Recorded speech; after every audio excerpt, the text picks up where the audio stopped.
Halo penonton, bismillahirrahmanirrahim. Marilah kita bahas gimana sih rasanya. Kok nggak nyala? Nah, ini udah mulai pendeknya mungkin. Oke, gimana rasanya punya motor Suzuki di daerah. Jadi ini di daerah. Saya tinggal di Kabupaten Wonosobo. Yang tahun kalau nggak salah 2021 kalau waktu corona, dealer Suzuki sudah nggak ada di Wonosobo. Di awal ini keluar saya tahu sempat lihat-lihat di apa ya namanya expo lah kayak gitu-gitu di Pura. Ini sambil jalan-jalan ini saya ke Jalisu, Jalan Lingkar Sumbing Wonosobo, itu gunungnya. Gunung cuma agak mendung ini. Ya, kita nanti turun sampai ke apa? Ke jalan baru yang sudah habis jalan baru ya itulah, sampai mentok aspal barunya. Kita lanjut di Markibus kali ini. Mari kita tobos gimana rasanya punya Suzuki apalagi GSX di kabupaten, di daerah. Kenapa saya ngomongnya daerah? Karena setahu saya persepsi orang-orang itu asumsinya bahwa adanya ibu kota sama daerah. Jadi daerah itu ya pinggiran lah gitu, ibu kota itu yang pusat kotanya.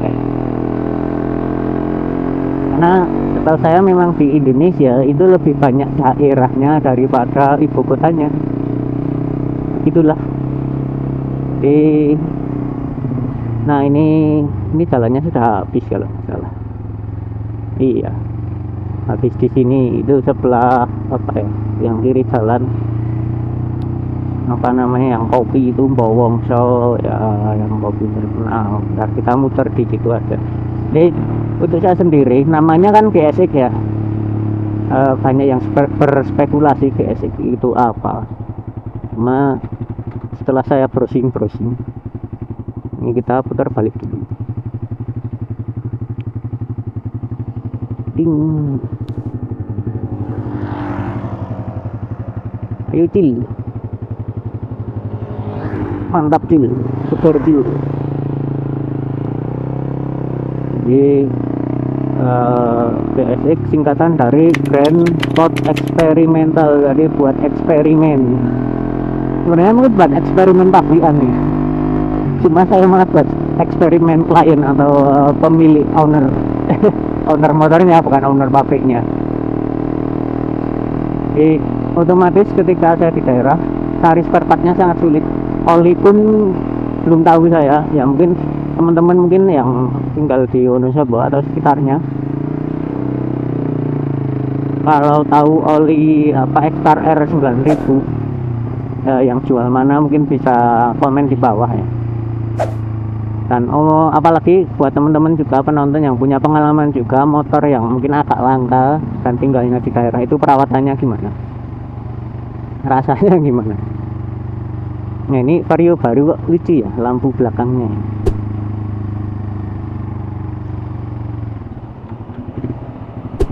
Oke, kita lanjut. Jadi semua spare part ini saya beli online. Jadi setelah beli motor ini bekas di 2022, saya sangat berani saya beli motor yang bekas. Terus dealernya udah nggak ada di kabupaten saya. Sekarang setahu saya terdekat Magelang, Temanggung, Banjar udah nggak ada setahu saya. Ya kalau ada baru mungkin bisa kabar-kabar juga. Ya ini saya ada di tadi sudah ya Jalisu, mungkin tandaan yang viral yang biasa rame di apa sosmed itu nanti di situ. Oke, kita lanjut. Jadi yang pertama spare part semua beli online. Nah efeknya apa spare part beli online? Misal dulu saya rusak ya sebenarnya belum sampai rusak banget sih, jadi di bak kanan itu udah bunyi berdencit, catit-catit, walaupun nggak selalu, maksudnya kadang bunyi kadang enggak gitu. Motor pertama nyala bunyi, nanti setelah beberapa detik enggak, nanti kadang bunyi lagi kadang hilang lagi. Tahu saya itu kan seal radiator. Jadi seal pompa radiatornya kena. Nah itu juga saya beli online. Terus masangnya gimana? Nah karena ini eksperimental, jadi saya pasang sendiri. Nah ketika pasang sendiri kendalanya apa? Saya beli 2 kali. Tolol sekali ya, karena kebodohan saya. Jadi nah dulu kan nggak tahu, saya nggak ada temen waktu itu, belum ada temen yang bisa buat apa, berceloteh rasan-rasan bercurhat tentang motor ini. Jadi saya ganti seal radiator itu. Setelah diganti itu dia dengung, motornya dengung, nggak kayak sebelum ganti, maksudnya sebelum rusak ya, ada dengungnya. Nah di pikiran saya sudah overthinking bahwa saya masangnya salah atau partnya KW. Nah bongkar pasang terus, akhirnya beli 2 kali saya, karena untuk menghilangkan rasa bahwa ini part KW. Nah ini yang viral, salah satunya ini pada parkir di sini, view-nya itu ke atas, cuma mendung jadi nggak kelihatan. Gunungnya udah hilang. Oke kita lanjut. Jadi saya pasang 2 kali, dan yang lama kemana nah itu lupa, padahal harusnya mungkin masih bisa dipasang lagi. Itu jadi begitulah rasanya. Terus yang kedua, seal shock juga pasang sendiri, tapi kalau seal shock ini kan shock breakernya secara konstruksi bener-bener mirip sama yang kayak Versa, Bison, bukan Bison sih, kalau Bison diameternya gede gitu, walaupun konstruksinya mirip, tapi ukuran dan konstruksinya itu hampir mirip sama Versa Mega Pro gitu, Tiger gitu, mirip-mirip. Jadi banyak orang bisa ganti, cuma waktu itu saya ganti sendiri dan tanpa membersihkan per dan sebagainya, jadi ya kurang maksimal mungkin. Cuma udah cukupan, udah nggak bocor sampai sekarang. Terus ya ada beberapa part yang kayak gitu. Yang terakhir yang menyusahkan itu komstir gitu, karena untuk di tempat saya komstir itu sangat jarang yang punya apa, kunci buat yang ngencengin itu, jadi rata-rata diketok. Apalagi untuk tracker yang buat melepas yang di segitiga itu sangat jarang. Ya akhirnya saya ganti sendiri, ketok sendiri. Seharian penuh itu saya kebetulan hari Jumat, dari pagi mungkin jam 9-10an lah, sampai di sela Jumatan istirahat. Wah ini bagus ini pemandangan. Terus pegang lagi sampai hampir malam. Sampai hampir maghrib ya, karena ya eksperimental. Gitu. Dan setelah itu pun dipakai beberapa hari gitu, dia oblak lagi, cuma memang dia cuma butuh dikencengin, dan sampai sekarang masih enak, masih oke. Jadi begitulah ini gunungnya, semoga kelihatan ya, tapi memang agak mendung, jadi yang cerah bagian sana apa ya, kidul ngitan bahasa Indonesianya, selatan agak ke timur, kalau salah nanti dikoreksi. Jadi begitu untuk masalah spare part. Ketika spare partnya online terus ganti sendiri, memang plus minusnya adalah spare part mungkin bisa murah ya. Itu yang kedua, ganti sendiri saya dapat pengalaman sendiri. Tapi minusnya motor jadi terlalu lama apa ya, terlalu lama dongkrok. Terlalu lama nggak dipakai gitu. Waktu seal radiator itu, jadi saya pasang, saya tes, saya bongkar, saya pasang ya, terus lagi mungkin sampai 3 kali, karena nggak tahu gitu bahwa memang setelah pasang seal baru rata-rata memang dengung, tapi itu nggak lama gitu, maksudnya setelah dipakai beberapa ratus kilo dia hilang. Nah saya nggak tahu, taunya oh ini masangnya nggak pas kayak gitu. Jadi karena bengkelnya udah nggak ada, dan jarang orang yang mau pegang Suzuki gitu, di bengkel itu karena setahu saya semakin jarang orang pegang suatu konstruksi yang agak berbeda, itu semakin males. Nah, akan banyak kesalahan-kesalahan yang potensi kesalahan yang bisa dilakukan. Beda kalau kayak misal kayak beat gitu, di mana-mana diterima gitu, karena banyak orang yang reparasi, banyak orang yang dandan, banyak orang yang memperbaiki. Jadi mekaniknya kulino, mau beat dari yang kartu sampai yang terakhir sekarang tetap mau diterima karena kulino itu. Jadi kan nggak jauh-jauh beda konstruksi mesinnya. Begitulah. Ini kita kembali ke jalur awal aja biar seolah-olah ikut rombongan. Halo bro. Wah, ini pakai stiker GoPro, ini keren nih masnya, tapi kok nggak pakai plat. Knalpotnya dangak-dangak, knalpot dangak-dangak. Oke, kita lanjut lagi di karena kebetulan ini motor yang ya tujuan saya dulu membeli memang buat konten tapi kontennya nggak konsisten. Jadi efeknya begitu.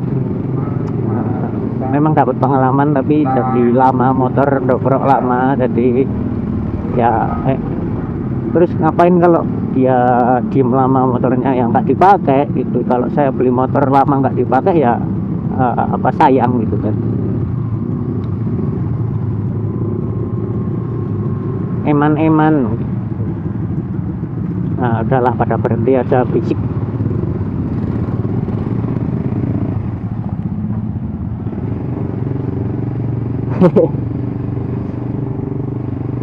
Padahal saya juga pakai knalpot racing, mohon maafkanlah saya yang hilaf ini. Oke, kita lanjut lagi. Rasanya gitu. Yang kedua itu temennya bakal sangat sedikit, maksudnya yang satu motor itu sangat sedikit, cuma plusnya solid, biasanya solid. Jadi kalau ketemu di jalan sama-sama GSX itu klakson gitu, walaupun nggak tahu dia siapa, nggak kenal gitu. Biasanya klakson gitulah. Jadi lebih solid, senengnya gitu. Terus biasanya kan orang yang punya motor-motor aneh motor langka gitu kan, antusias, biasanya antusias, walaupun ada yang tinggal pakai ya juga tetap ada gitu. Rata-rata antusias, jadi pengen tahu ini spare partnya gimana dan lain-lain, substitusinya pakai apa gitu. Yang saya rasakan kayak gitu. Terus apakah dengan tidak adanya dealer itu sangat mengganggu?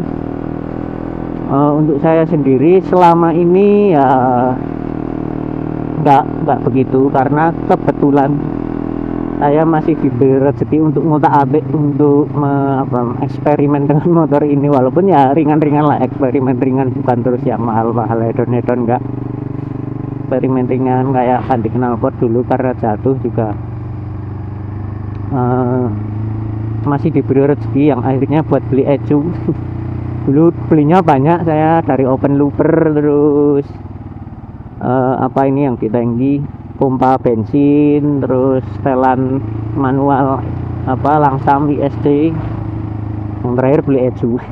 Itu pun yang setahu saya termurah ya, makanya yang di atasnya masih banyak.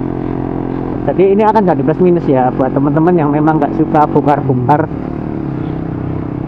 Setidaknya kalau pengen punya motor yang nggak umum, yang dealernya udah nggak ada, pilihannya cuma ya harus mau ke dealer yang agak jauh, atau utak-atik sendiri, atau punya bengkel andalan, jadi mekanik andalan.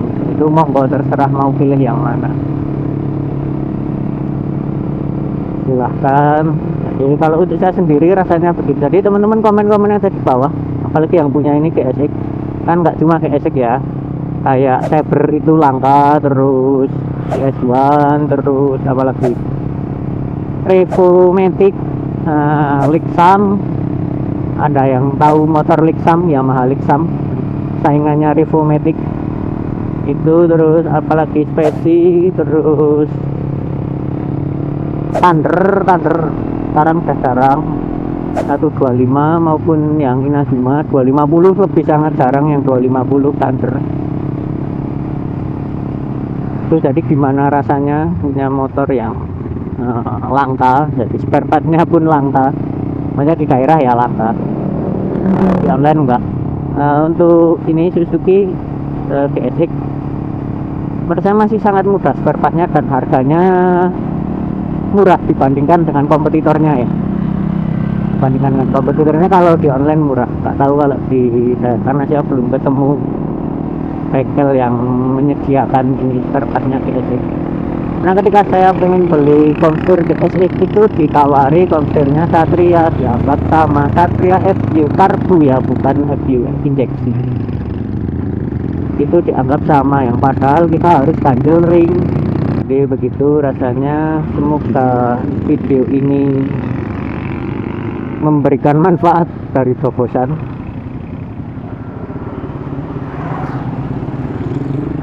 Dari Bobosan memberikan manfaat ya, sangat tinggi harapan saya.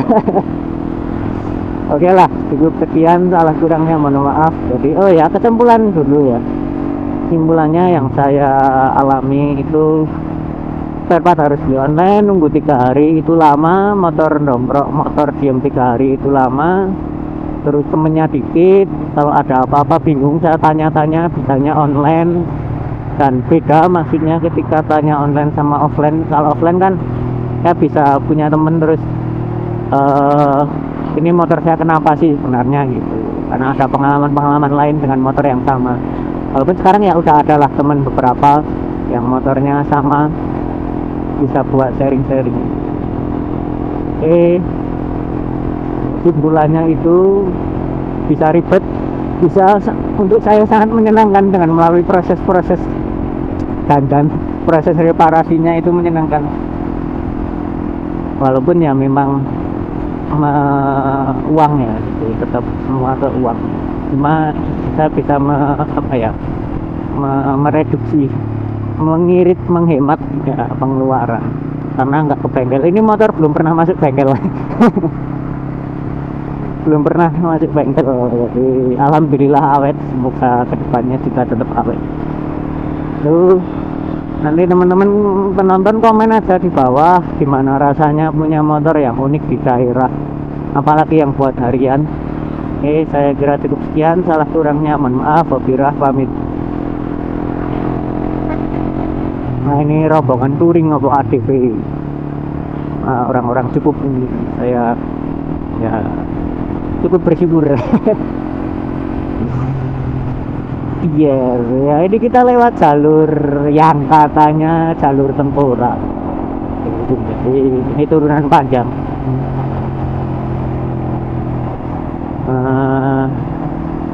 Ya remnya gantian yang penting. Jadi semoga aman, bismillah, tak ada apa-apa gitu.